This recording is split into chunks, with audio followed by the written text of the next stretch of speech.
Today we're at the Thai Tourism Authority with Chancee Martorell, and she is the Executive Director for the Thai Community Development Center in Los Angeles.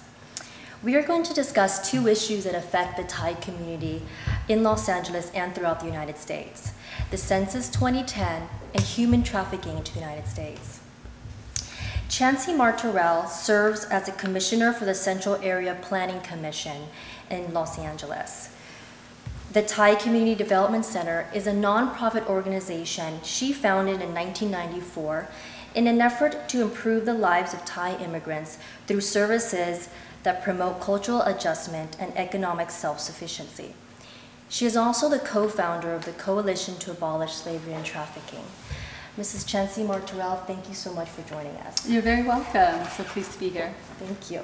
So the Census 2010, why is that so important for the Thai community? The Census 2010 is important for a couple of reasons. First and foremost, we need to make sure that we get a complete count of every single Thai individual who resides here in the United States. For the longest time, the Thai community has struggled with the invisibility factor.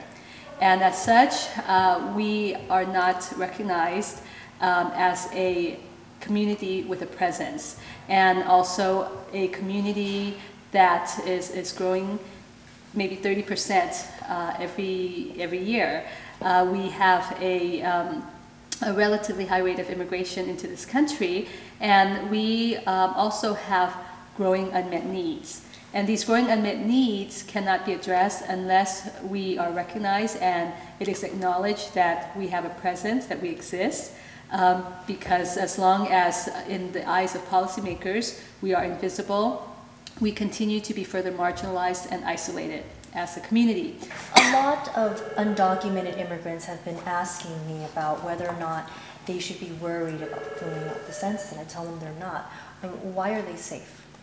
They're safe because the census form are treated with the strictest confidentiality,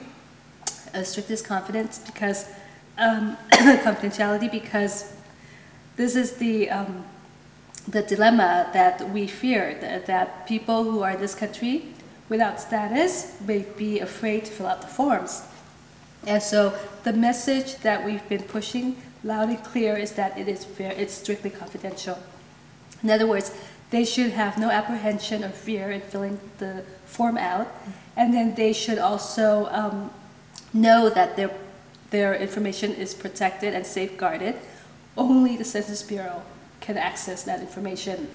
Now, how many Thai people are undocumented, do you think? What do you expect? Well, we are 80,000 strong in Southern California. That's the largest number of Thais outside of Thailand or Thais abroad. And we understand an estimated 50% of those are undocumented. So it's a large number. Now, if someone wanted to find more information about the census, where would they go? Okay, well, if they have access to internet and they could go online, then of course they could go to our website, www.thaicdc.org. We'll have all the census information there in both English and Thai. And then with the Thai National Complete Count Committee, another website was created called thaicensus.org. Let's briefly discuss the issue of human trafficking in the United States. Yes. It's a very serious problem, I think, also in the Thai community. Yes. You have worked on some very large human rights cases dealing with about 400 Thai victims. That's right. Tell me a little bit about those cases. Oh, a lot of the cases we've worked on, each and every single one of them are just very, very complex. But first and foremost, of paramount concern would be placed on the victims and their safety and welfare, and to really make sure that they receive protection, that they get the housing and food and clothing and all the basic necessities taken care of. So we try to provide all that. We work with the Coalition to Abolish Slavery and Trafficking, which we co-founded back in 1998 because the phenomenon became a growing problem in this country since the case of El Monte, which was the first case of modern-day slavery here in the U.S. back in '95.